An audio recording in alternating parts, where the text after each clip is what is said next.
Continuando, então, agora eu vou falar do livro em si. Como é a história do livro, né? Deixa eu pegar ele aqui o livro.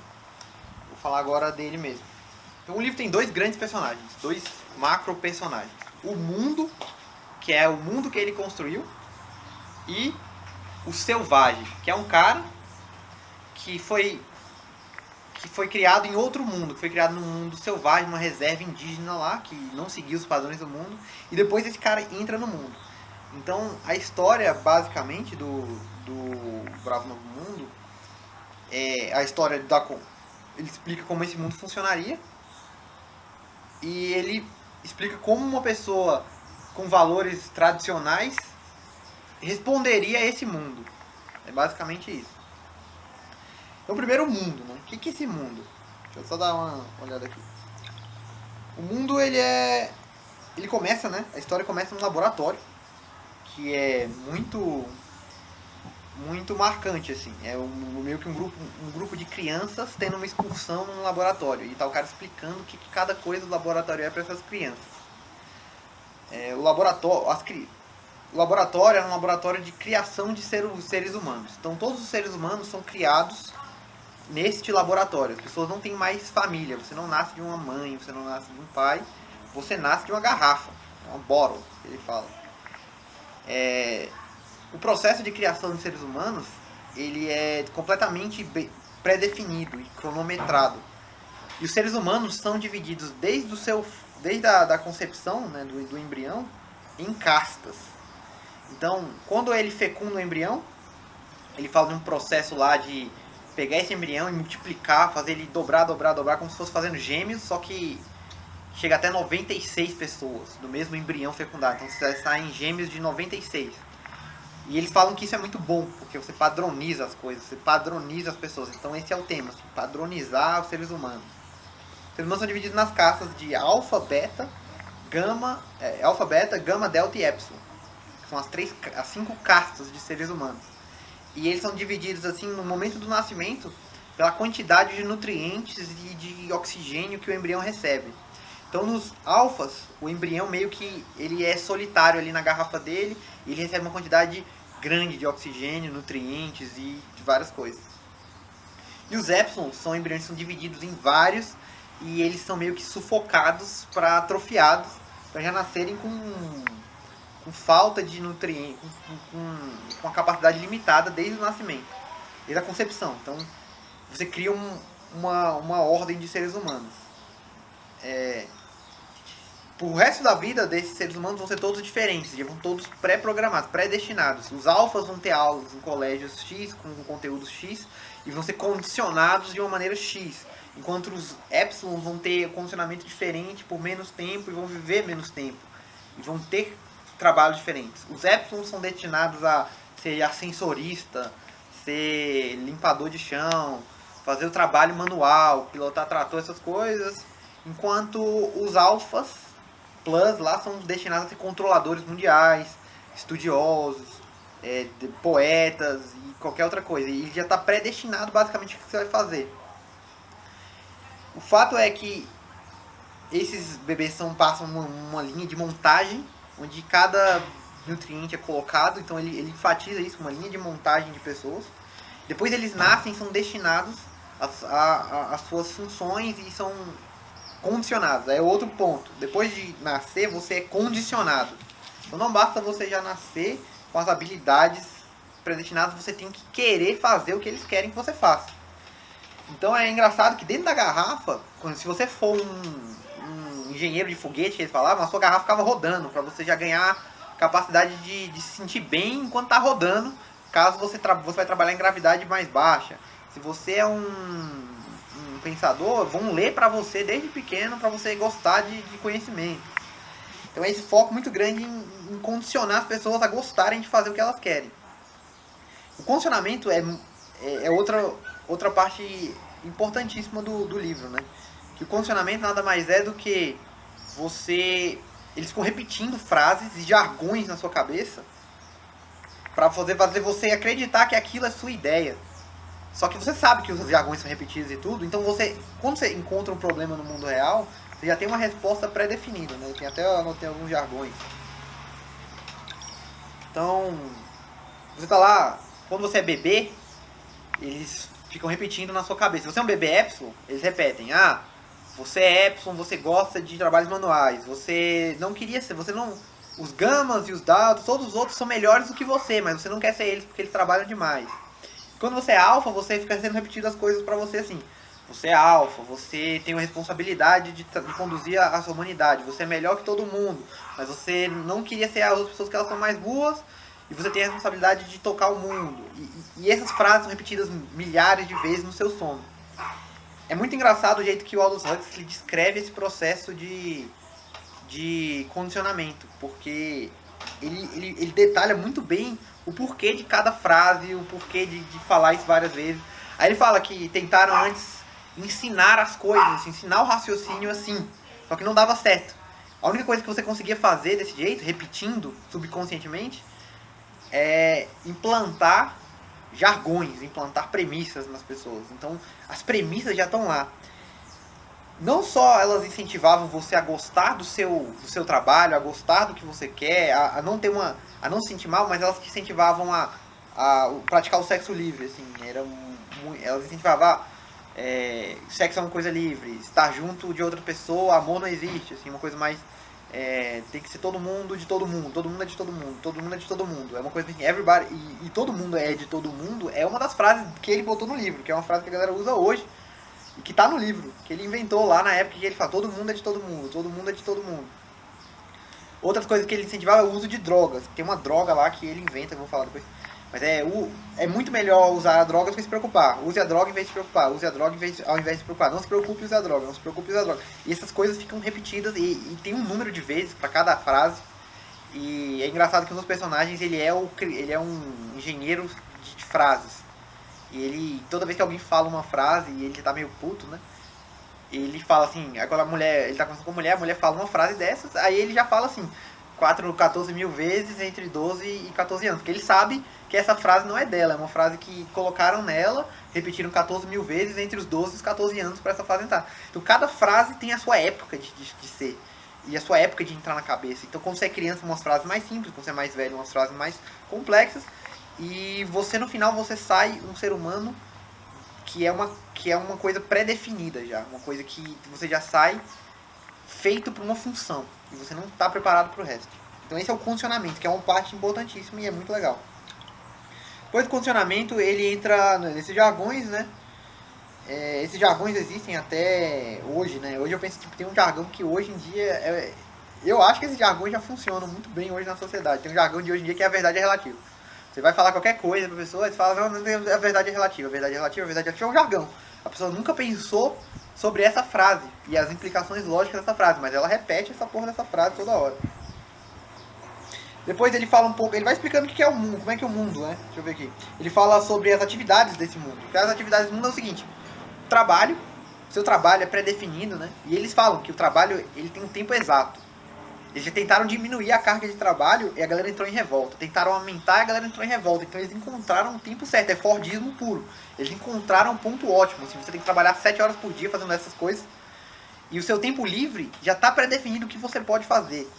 Tem 4 esportes, que são 4, assim, sei lá, um número de esportes pré-definidos pelo governo, que são esportes aprovados.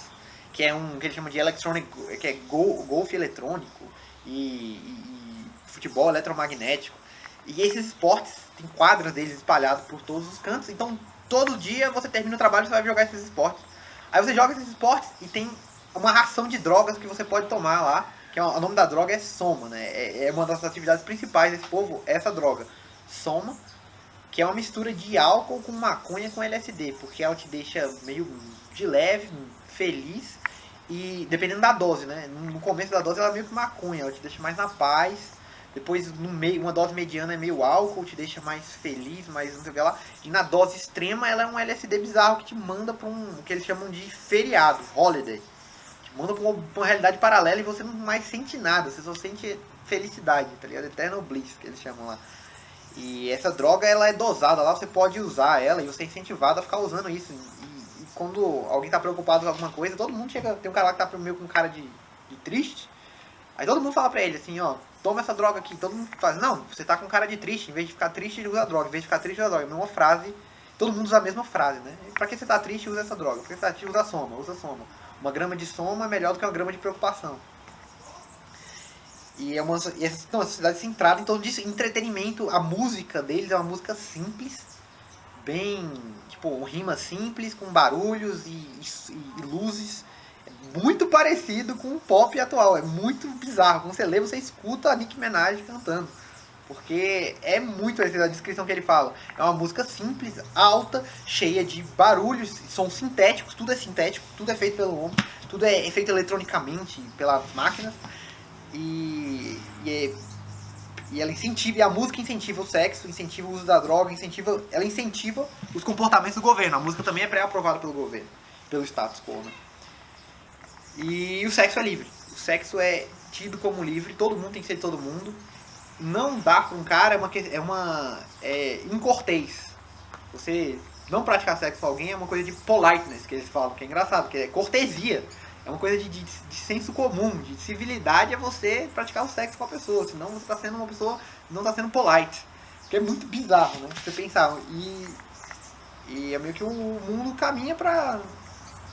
É muito parecido, né, com o que a gente está vendo hoje. Cada vez o sexo ficou mais banalizado, é a banalização máxima. Tipo, o sexo não vale nada, ele é simplesmente uma atividade esportiva, uma atividade recreativa, não tem valor intrínseco nenhum. Tem um cinema lá também que é muito foda, que é um cinema que é 4D, assim, que você sente o que está acontecendo na tela. Então, depois eles falam, ele conta o roteiro de um filme lá, o filme é bem simples, assim, com os valores invertidos, faz muito... Parece com alguns filmes de hoje, assim, você consegue achar filmes parecidos com o do cara. E o foco do filme sempre é na sensação, ninguém tá nem aí pra história do filme. A história do filme, a arte cinema perdeu o valor dela, ela virou meio que uma coisa de sensações, meio Michael Bay, assim, tudo explode, tudo faz barulho, tudo sente as coisas, você sente a negócio. Você não tá querendo entender a história, você tá querendo sentir alguma coisa. Depois disso ele fala de uma religião lá. Tem uma religião, eles trocam o nome de Lord pra Ford. Então toda vez que alguém fala, meu Deus, né, meu Ford, Our Ford. E todas as cruzes da sociedade, eles tiram a cruz e criam um símbolo pra sociedade, que é um T. O T do modelo T do carro que o Ford inventou. Então ele tá muito puto com esse Fordismo. E ele fala que o Fordismo vai virar a religião do futuro. Então o Ford é o Deus do futuro, e a eficiência é o método, e o T é o símbolo. Em vez da cruz é o T. Aí todo mundo faz o símbolo do T, faz o sinal do T, que é o jeito que o arquebispo da religião do Estado faz. Ele faz o símbolo do T para te abençoar, e você reza pro Ford lá. E a religião, ela é... Aí ele descreve um ritual religioso lá da galera. É meio que você sentado em círculo com 12 pessoas, e começa uma música alta, o cara começa a falar um monte de coisas lá, um monte de jargões, todo mundo consome um monte de droga, fica doido, dança pra caralho, tem uma orgia, e esse é o ritual religioso aprovado pelo governo, e todo mundo tem que praticar ele todo domingo.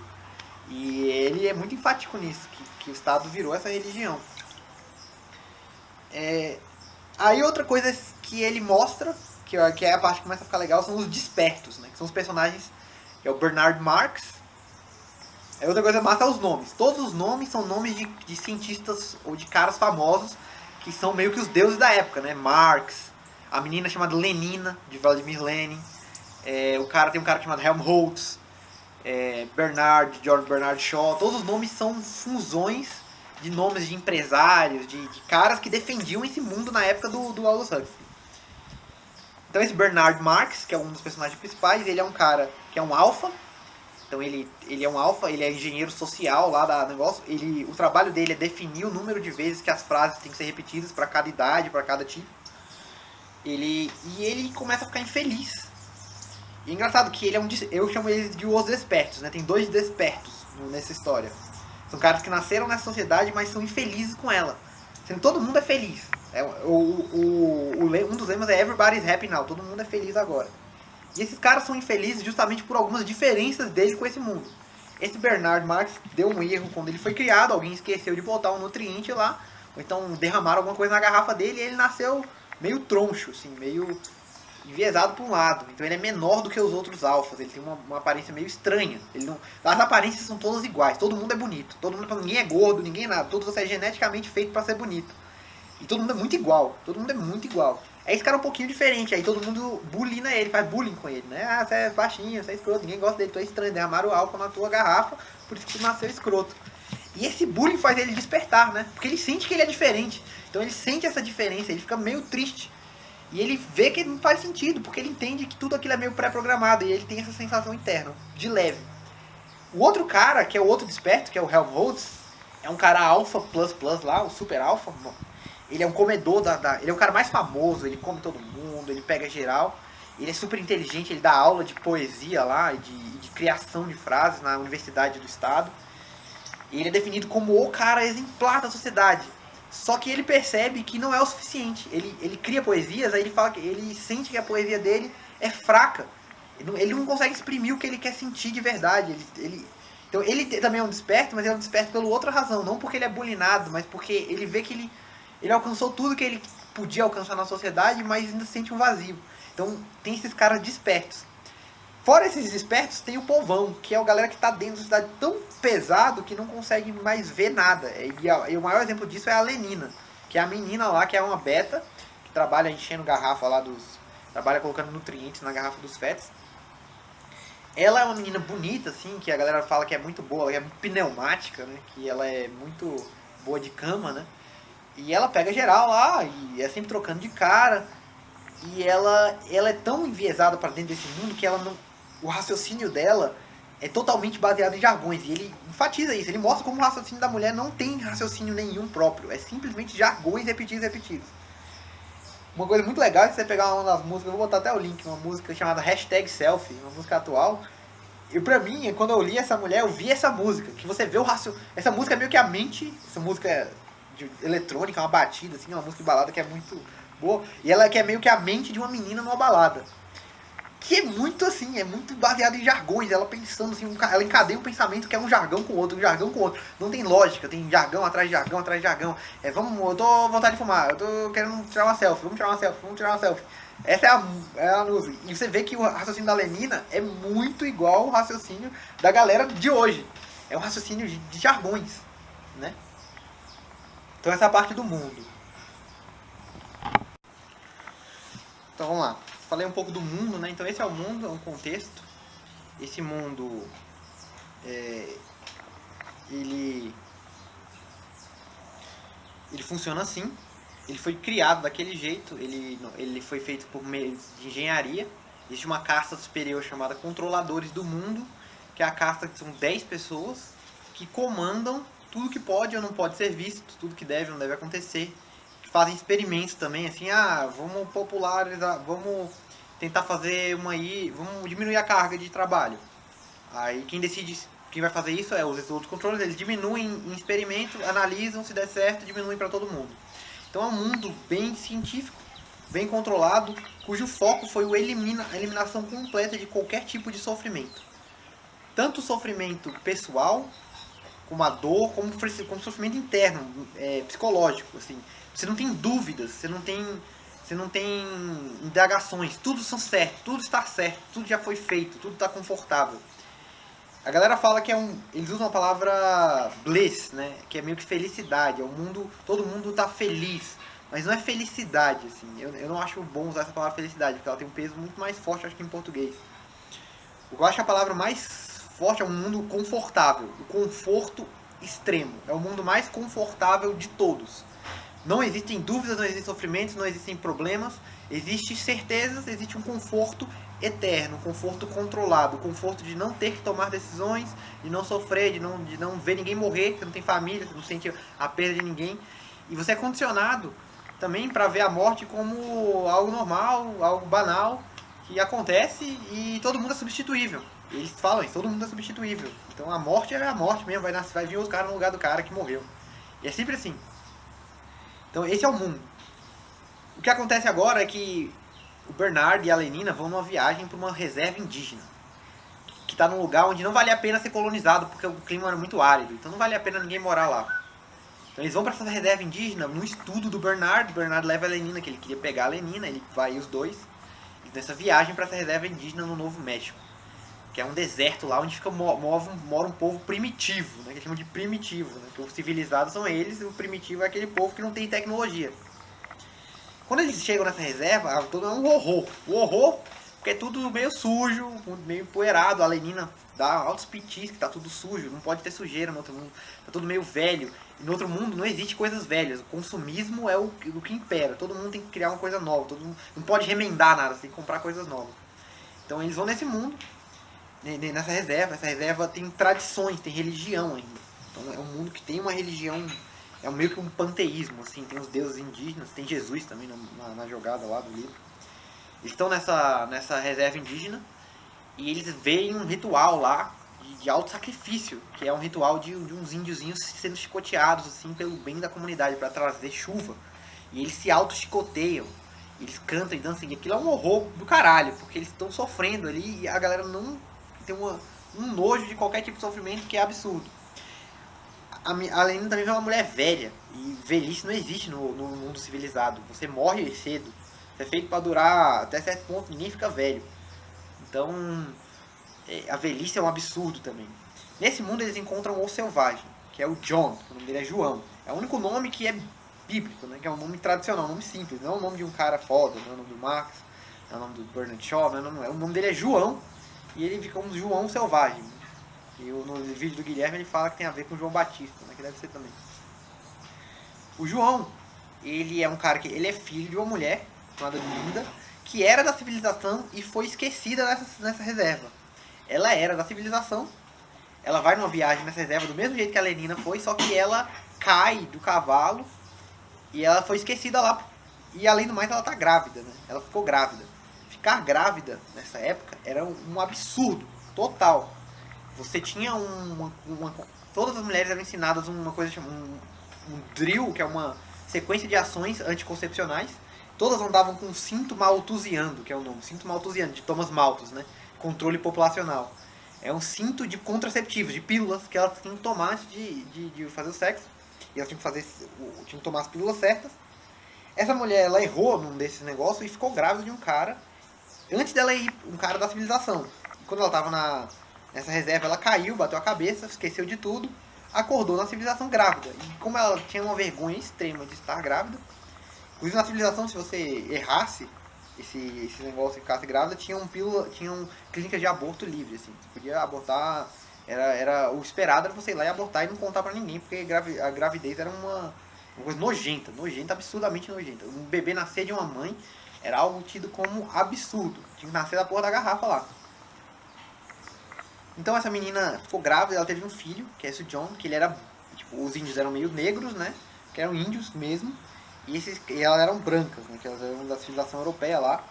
Então sai esse menino chamado João, que ele é filho dessa civilização, ele é branco, mas ele foi criado pelos índios, né? Na sociedade dos índios.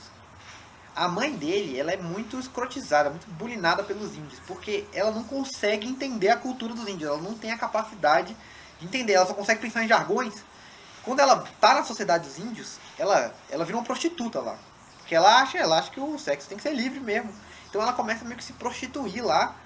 E ela tem a fúria das mulheres dos índios, que valorizam o casamento, né? Na sociedade dos índios existe o casamento. Existe a união lá, pro fins. Existe o casamento como instituição.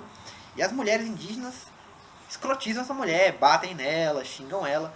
Esse menino, essa mulher não tem a mínima ideia de como criar um filho, a mínima. Tanto é que o menino tá nascendo e ele andava sempre maltrapilho, porque ela não sabia costurar. Os bebês indígenas, as mães sabiam costurar e tudo, tinha roupinha nova, roupinha cuidada, lavada, a mulher não sabia fazer nada, porque ela sempre comprava coisas novas, quando a coisa ficava velha. Ela não tinha ideia de como criar um filho. Então, ela tem alguns instintos maternos assim que não foram apagados pelos jargões, mas ela cria muito mal esse moleque, que ele cresce sendo bulinado por ser branco, bulinado porque a mãe dele é prostituta, bulinado bizarro, e ele sofre pra caralho no meio dos índios. E a mãe dele ensina ele a ler, que aí essa é uma coisa importante. O selvagem aprende a ler, a mãe dele ensina ele a ler, os índios não sabem ler.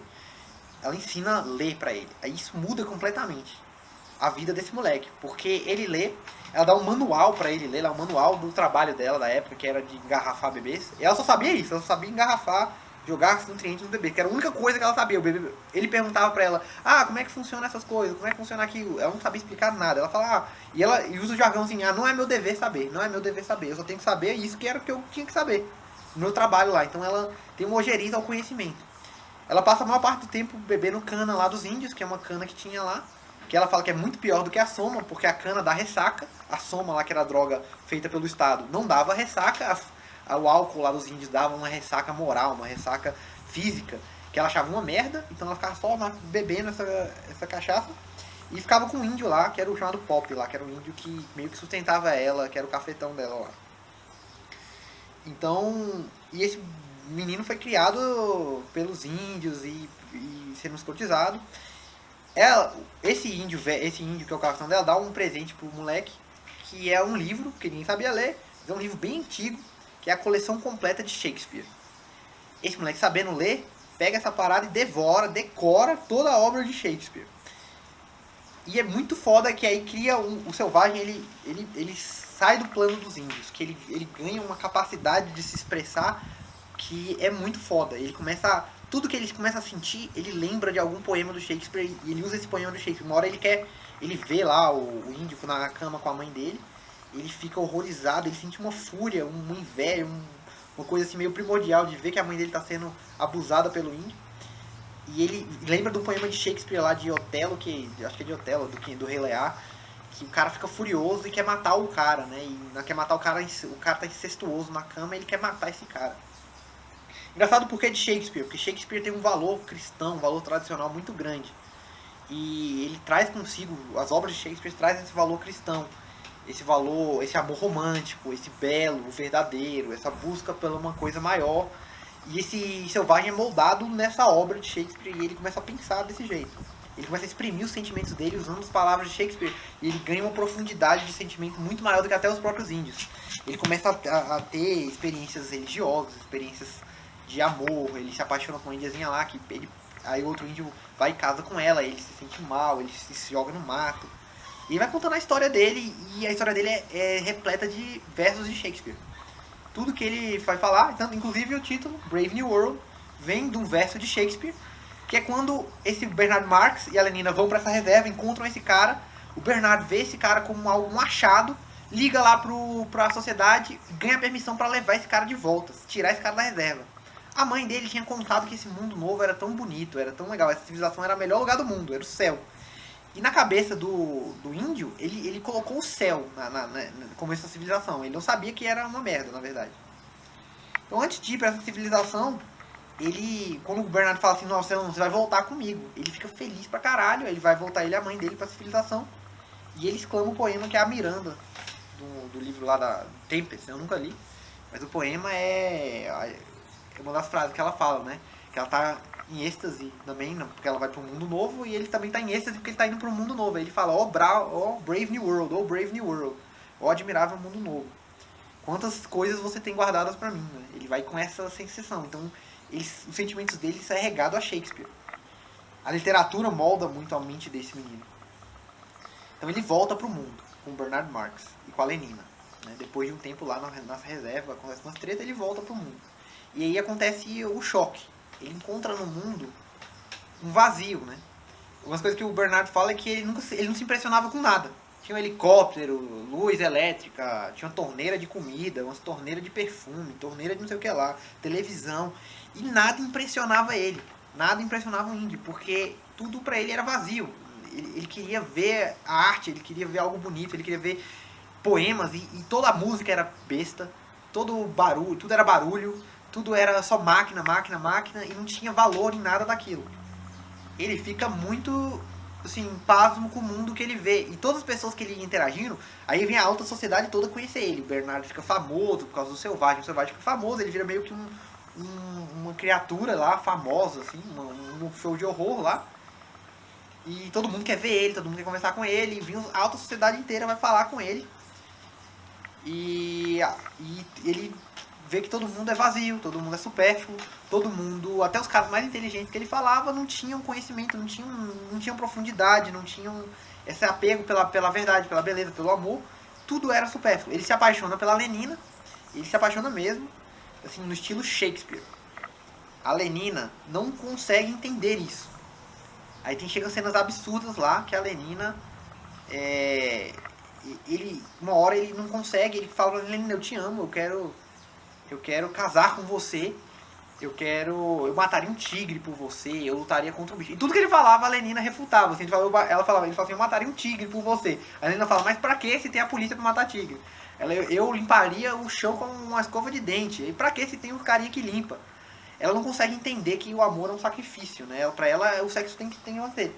Ele fica falando desse amor romântico pra ela. Ele queria ter esse amor romântico com ela. Ela não entende esse conceito. Ela começa a entender até. Até tem uma hora que ela começa a sentir isso também. Assim, mas muito de leve. Só que quando ela começa a sentir... Inclusive tem uma cena cômica que ela tá lá engarrafando os bichinhos lá, né? Que ela tá colocando nutrientes nas garrafas dos fetos, que era o trabalho dela.